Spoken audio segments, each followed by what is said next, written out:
ബോധവൽക്കരണം ഫലം കണ്ടു തുടങ്ങിയതോടെ സംസ്ഥാനത്തെ വീട്ടിൽ നടക്കുന്ന പ്രസവങ്ങളുടെ എണ്ണം കുറഞ്ഞതായി അധികൃതർ. കഴിഞ്ഞ ഒരു മാസത്തിനിടെ സംസ്ഥാനത്ത് വീട്ടിലെ പ്രസവങ്ങൾ പകുതിയോളം കുറഞ്ഞതായാണ് ആരോഗ്യവകുപ്പിന്റെ റിപ്പോർട്ട്. മലപ്പുറത്ത് മാത്രം ഇത് 4-1 കുറയുകയും ചെയ്തു. കഴിഞ്ഞ മാർച്ചിൽ സംസ്ഥാനത്ത് 46 പ്രസവങ്ങൾ വീട്ടിൽ വെച്ച് നടന്നപ്പോൾ ഏപ്രിലിൽ അത് 26 കുറഞ്ഞു.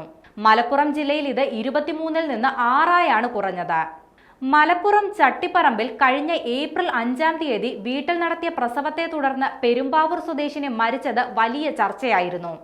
ഈ സംഭവത്തിന് പിന്നാലെയാണ് വീട്ടിൽ വെച്ച് പ്രസവങ്ങൾ നടത്തുന്നതിനെതിരെ വിപുലമായ ക്യാമ്പയിൻ ആരോഗ്യവകുപ്പ് സംഘടിപ്പിച്ചത്. അതിന് പിന്നാലെയാണിപ്പോൾ വീട്ടിലെ പ്രസവങ്ങൾ ഒരു മാസത്തിനിടെ ഗണ്യമായി കുറഞ്ഞ കണക്കുകൾ പുറത്തുവരുന്നത്.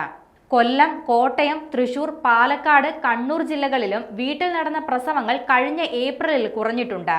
അതേസമയം തിരുവനന്തപുരം, എറണാകുളം, കോഴിക്കോട്, കാസർഗോഡ് ജില്ലകളിൽ വീട്ടുപ്രസവം കൂടിയിട്ടുമുണ്ട്.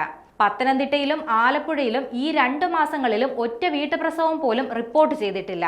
കൊല്ലത്തും കണ്ണൂരിലും കഴിഞ്ഞ മാസം വീട്ടുപ്രസവം ഉണ്ടായിരുന്നെങ്കിലും ഇത്തവണ ഒന്നുപോലുമില്ല.